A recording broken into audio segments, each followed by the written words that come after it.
are D1 China round 2, and we just got in. It's a little wet out today, but we are going to practice. Qualifying for me isn't until tomorrow. We got seeded after round 1 because we finished top 8, which is awesome. And so this is just going to be a little bit of test and tune for the rebuilt M4 that we'll be driving this weekend. It is not exactly rebuilt, but after round 1 we had a bunch of recommendations for the car that we wanted to do. The biggest thing for me with the car was that it was a little heavy, so we went through, gave them a little bit of a list of recommendations, like I said, and they nailed it. Actually above and beyond what I expected. I was fully not expecting to see this. Brand new carbon roof for the car, and they even made carbon rear quarter panels. You can see they come all the way up the C-pillar, all the way up and around the front. That's losing a ton of weight. And when you get around to the back of the car, they also went through and they cut all the steel out of the car. We'll pop this bumper up so we can get a quick look at it. And they went through and they cut all the extra steel out, added some aluminum plating in to keep the smoke and debris out. Carbon plate in the middle, aluminum bumper brackets here. This water pump used to be mounted on the back side of the radiator, and I asked them to move it to the right side, so if there's any rear collision in this area, we're not smoking the water pump. So we got a little bit of breathing room right here, as we would like to call it, so for any wall incidents. But otherwise, the build on this car is super sick. You know, we got fuel cell right up here over the rear axle. It's a good place for it. The radiator behind the axle, a really good place for that. Getting the fans, you know, pushing right out the rear bumper, so we keep the cooling, you know, as efficient as possible. Cooling through the rear window here. It's a nice average size scoop. They don't need to be overkill. You don't need to knock the whole rear window out of these things. And that basically does it for the rear. Very soft, pliable carbon bumpers. Everything else is looking really good. As we work our way inside the car, this thing already had some sick composite doors. And moving inside, we have Motec PDM 30, the same thing that I run in the race cars. We run the PDMs, they're awesome, I love them. You get this sick little Motec switch panel. You know, you can go through and do all of your adjustments with the car right from the driver's seat. And this keypad is sick. It removes all the relays that you need in the car to make it all a digital signal through the Motec PDM. And we're doing a quick adjustment on the steering column. It was just a little off center, so we're just adjusting that because we just got fresh Recaro SPA carbon Kevlar seats. These things are wicked. They're the same ones I run in my race car. I absolutely love them, and they just fit so well. They also are one of the lightest seats on the market, especially for our style of racing, which is, you know, the bucket composite style seat with the Hans you know, head support. And yeah, otherwise inside the car is super clean.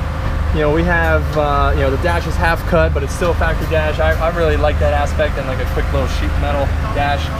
This thing has a Hollinger transmission, my absolute favorite transmission. You know, that thing was already in here before I even knew this car existed, so that wasn't just a recommendation of me. They just knew exactly what to get for this car.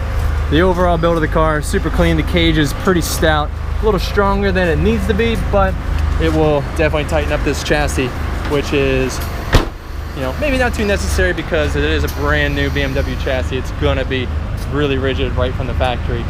And then moving into the engine bay, this thing is super clean, super sick. And at round 1, one of the things that they had was this intercooler was up here in the grill, and they had oil coolers down here in the lower bumper opening, and you know, couple extra coolers, power steering cooler over here to make sure all the temps were good. Problem with that is you're blocking out all the fresh airflow that can get into the engine, and the intake filter used to be right here on the turbo, so we're getting really high intake temps. The first run out, the car would be great, we've been making awesome power, but then as the heat soak would start to come in, air temps start to go up, we start to lose power, and the car wouldn't be able to burn tires as freely. So one of the other recommendations I gave them was, you know, they had 2 oil coolers on this thing with a dry sump, little unnecessary. Our oil temps were so low on it, so we dropped one of the oil coolers, moved it to the side here through the grill opening, moved the intercooler down to get all the air it needs in the front bumper opening, and then that now opens up the grill to get fresh air to the filter, and also just air pushing through the entire engine bay to push the heat out from the turbo. This is a Garrett custom turbo that they have on this thing. It is great. The spool is awesome. There's absolutely no lag time on this thing. It does have anti-lag on it, and a couple of little bits like you know, the nice short intercooler piping, this nice titanium inlet tube, you know, all proper sizing to keep the spool, you know, really fast, really efficient. A Hypertune intake manifold, really nice piece for a 2JZ, and just really clean valve covers, you know, billet, nice custom components here to just really keep a clean engine bay, you know, no complaints. So otherwise, you know, this thing has all the proper suspension that it needs to have good grip, adjustable coilovers. It's got a big steering angle kit, and yeah, just looking forward to getting back behind the wheel of this thing, setting her off and letting her rip. The way that the D1 judging works is it's all on the DOSS. It's all digital. There is a human judge to watch for things like tires over the line and also any sort of contact, things like that. But otherwise, it's all done digitally, which is pretty crazy, but it works pretty well. I don't think it is the absolute best way to judge, but I like the challenge. I do prefer the Formula D style judging better, although some people like the, you know, technical digital aspect of it. Takes the human error out of it. But in my opinion, I think that yes, it is a more quantifiable judging style or system, but I think that the Formula D style judging with the human judges leads to better driving, leads to better tandem, better lead runs, putting the cars on the wall, making it exciting. You know, here line doesn't matter. You just have to be within the lines, don't dip a tire, but you can sail down the middle of the track, on the wall, none of that matters. It just matters how fast you go and how fast you flick the car and how much angle you run through the course. So all things considered, that's most of what drifting is all about. And so you can really get the job done with just those things. But anyway, you start out here and you come through, get a real tight start off. It's kind of like the chicane that we run with Formula D. Get a 90-degree turn to really pace the cars up and get them set.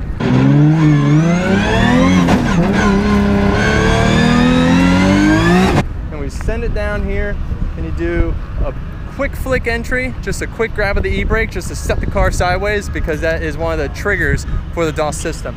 You want to see a fast flick to initiation, and then on the throttle,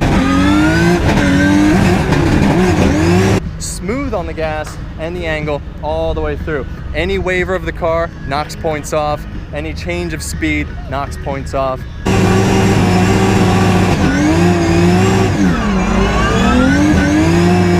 And as you come around this long, big double apex left-hander, there's a braking zone over here. And now since the DOSS will basically freak out if it sees like a big add or change of direction and the loss of speed, you'll lose points. So there's a section of the track that is not judged. So it will basically stop that sector and then restart about 50 feet later. And then, so that's where everyone does an extra big flick, a little reinitiation, big angle to scrub speed. The last part of turn one, so it's more like a triple apex actually. So you're coming into this last turn, still running the high gear, big angle. And as you come through into the final turn, the judges, and/or the DOSS, I should say, it wants to see a big flick, a fast transition. So you come through here, you got your big angle, and you'll hear some of the guys even clutch kick. So big clutch kick, like reinitiation into the right-hander.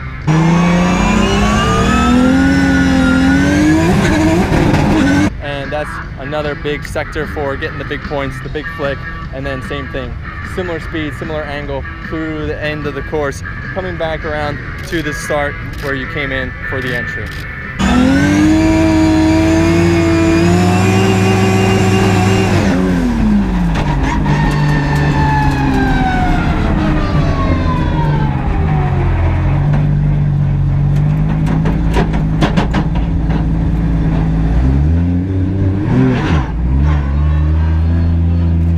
Since we removed a lot of weight out of the car, we actually want to bring the spring rate down.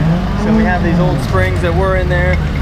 Drop the spring rate as well, because lighter car with the same spring is going to be a stiffer spring. So we got to bring the spring rate down, get this car to dig a little bit more, get that grip, and hopefully be a little bit quicker. So we're going to make a couple more changes on the car.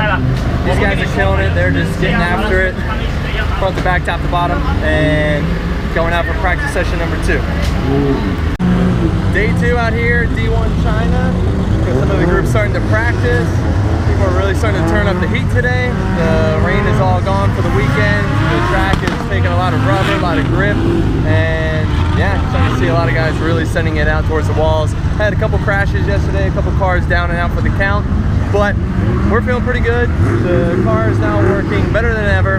We did some suspension changes, some alignment changes, and we just now did a gear change to get that thing to have the right amount of pedal feel, the right amount of mile per hour throughout the course, so that we can, you know, melt the tires, make good smoke, but have good control. Because the weird thing about this style of driving is that you really just have to send it into the first turn and just hold a radius. There's not the constant adjustment of finding the line and running on the wall. It's about being as smooth and precise with the throttle and steering input, not just the car placement on the track. So getting the gearing right so you have good pedal feel is very important, at least in my opinion. So we made one last change, and John made one on his car as well. And so we're getting ready to send it out. Today is just practice for me. We're seeded into tomorrow for the main competition day with our top 8 finish in round 1. So that's pretty sweet. Today is just a nice relaxing day for some more setup for me. These guys will be qualifying later today, and we get to just kind of sit back and cheer them on.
No, they gave me the flag. We're okay.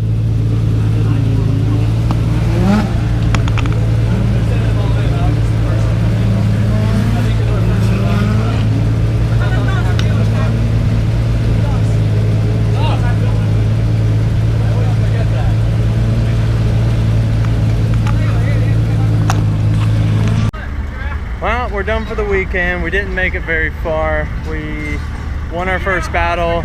It went really well. We put the hurt on the guy. It felt great, which means the car is working the way we wanted to. We're able to push on the door all the way through the finish, and you know, this thing is just ripping now. Now we got a lot of that weight out. But what happened was, when we got into our next battle, the guy in front of me, you're supposed to go nose to tail as you come around the first turn. It's kind of like the chicane. It's our pace to get down the straightaway. And so we come around, the guy in front of me backs out of the throttle. I rear end him and do this much damage as we're rounding a corner, and as I get back in the throttle, he's already 5 car lengths ahead of me. And so I thought it was really annoying. It seemed super shady, and I was pretty frustrated about it. You know, we come around through, and at the finish line, we slowly were able to gain the ground that he made up on the straightaway. We were able to get onto his door by the entrance into the last corner, and we push him through the exit, and then as he backs out of the throttle, our front wheel catches his rear end and then brakes our tie rod. And couldn't get the car fixed in time, so we had to back out, or bow out, whatever you want to call it. And he did a solo pass, gets the win, moves on. So it's pretty frustrated, you know, because we want to actually drive and drive clean and put on a good show and, you know, let the best man win. But the funny part was, going into his next battle, he does the exact same thing to the other car. Other car rear ends him, blows his front bumper up, and he takes off, puts 5 car lengths on him too. So very, very obvious what the intentions were. And, you know, it's a little different out here, and I'm trying to get used to it. So it's not the, you know, run it as clean as possible, let the best man win situation that we're used to in FD. Yes, there's a couple of shady people in FD, but you know, it's a little more obvious, I guess, out here. So it's a different driving style. It's a different country, it's different drivers, different cars, different everything. So just trying to do my best to learn what we gotta do to win. So just try and keep clean next round, keep from rear ending this guy again, and we will drive this thing to the podium. I know it. It felt great on our other tandem battle when we actually got a proper chase. Car's doing what we want, so feeling good, feeling ready. Want to kill it in round 3. See you there.